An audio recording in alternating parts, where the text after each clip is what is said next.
Yo tout le monde, j'espère que vous allez bien. Aujourd'hui on se retrouve pour la petite review du jeu gacha Jojo Bizarre Adventure, puisque j'ai eu la chance de pouvoir le tester en bêta fermée durant ce mois de mai. Je crois que ça continue jusqu'au mois de juin, et je vais du coup vous dire un petit peu ce que je pense dans cette vidéo et vous le présenter globalement. J'ai pas mal joué au jeu durant les 3-4 premiers jours de la bêta pour vous débloquer les différents modes de jeu disponibles sur celui-ci et pour pouvoir vous en parler. Et comme d'habitude, n'oubliez pas de mettre le petit like, le commentaire et de t'abonner pour soutenir la chaîne. C'est parti. Donc que vaut ce gacha Jojo Bizarre Adventure Golden Spirit? Avant tout, il faut savoir que c'est un idle game. Qu'est-ce que ça veut dire? Eh bien tout simplement, ce sont des types de jeux qui se jouent essentiellement en mode automatique avec des actions simplifiées. Et ici, on peut également le qualifier de RPG tactique, mais bref, je vais vous présenter tout ça. Pour commencer, le scénario principal commençait directement à la partie 5 avec Giorno, et ce qui était cool, c'est que j'ai pu voir que c'était assez fidèle à l'anime. J'ai néanmoins pu voir par la suite que j'ai pu débloquer avec un event qui retraçait la partie 1 de Jojo avec Jonathan et Gio, donc je me demande s'ils ont prévu de faire les autres parties antérieures sous forme d'événements comme celui-ci par exemple.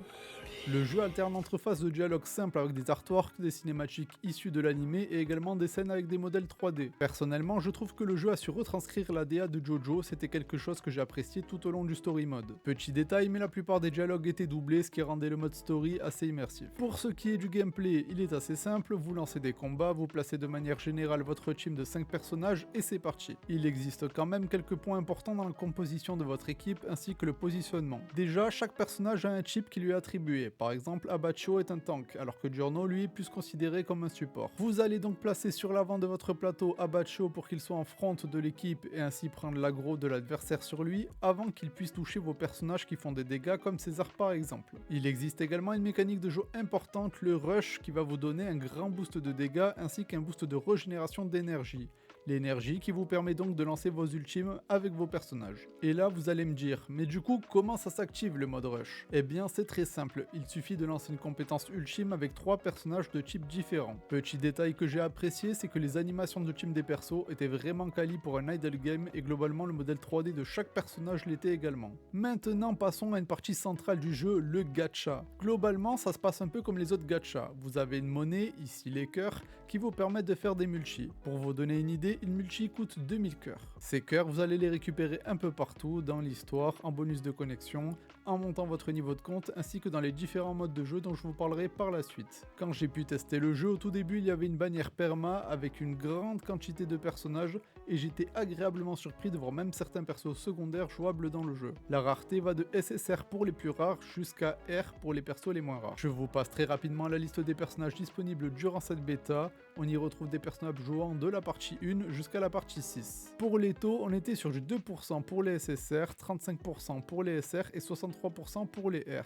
Mais autant vous dire, je ne sais pas si pendant la bêta les taux étaient boostés ou si simplement j'ai eu de la chance, mais il m'est arrivé 2 fois d'avoir 3 SSR dans la même multi sur mes 2 premiers jours de jeu. La pitchy en tout cas pour avoir un SSR est de 60 tirages, ça veut dire que si vous invoquez sur la bannière du perso vedette, vous êtes sûr de l'avoir au bout de 6 multi. Sur la bannière permanente, il existe également une pitchy sélective à 180 tirages, soit 18 multi, puis par la suite 300, donc 12 multi plus tard, c'est plutôt pas mal. C'est ce qui m'a permis d'ailleurs de dropper Diavolo par exemple, que je n'avais pas réussi à dropper et que je voulais absolument. Petit détail sympa pour tous les fans, vous verrez que l'animation d'invocation est littéralement Darby qui vous tire les cartes, après c'est vous et votre chance. Il y avait également une autre bannière débutant que j'ai débloquée rapidement et qui au bout de 3 multi avec des tickets différents de la perma, vous permet de choisir un perso SSR entre Koichi, Abdul et César. Par la suite j'ai débloqué la bannière limitée avec un perso vedette Jonathan qui était également le meilleur tank du jeu. Vous pouvez également invoquer sur cette bannière avec vos cœurs bleus ou avec les tickets différents des 2 autres bannières. Encore plus tard j'ai débloqué une autre bannière et oui ça fait beaucoup,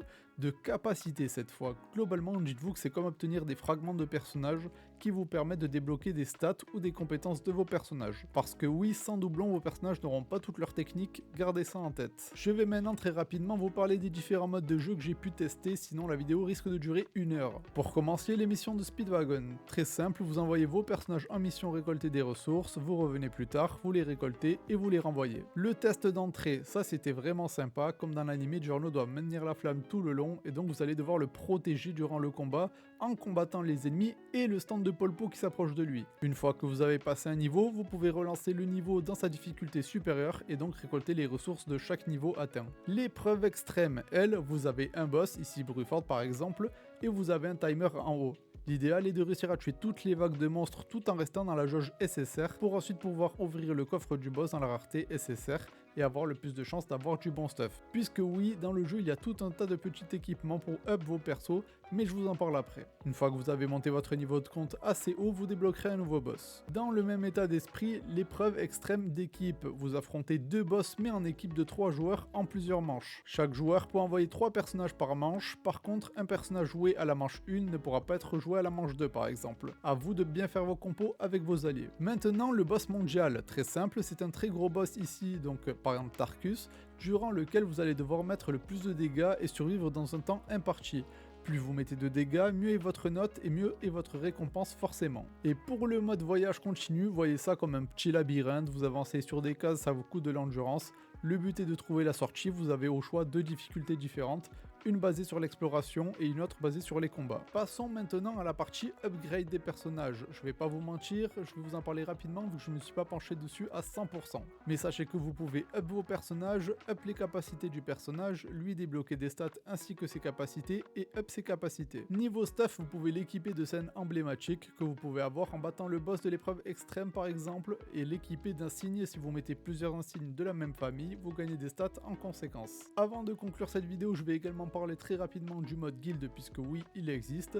Vous aurez des quêtes de guild disponibles, le mode entraînement qui va vous servir à renforcer les stats de vos personnages, le mode divertissement qui est une roue avec diverses récompenses que vous pouvez tourner 20 fois par jour, et bien sûr pour finir le boss de guilde, gros boss que vous pouvez combattre avec les membres de la guilde. Petit rajout de dernière minute au montage puisque 2 modes de jeu n'étaient pas accessibles lorsque j'ai tourné la vidéo. Il y a donc un mode combat sanglant qui est un espèce de roguelike si on peut dire, il y a des paliers et à chaque palier vous pouvez choisir un bonus d'augmentation parmi 3 proposés. A vous d'arriver le plus loin possible dans le temps imparti. Et pour finir, il y a le mode arène, donc le PVP, globalement vous choisissez votre équipe et vous voyez la puissance de votre adversaire. Vous en sélectionnez un et c'est parti.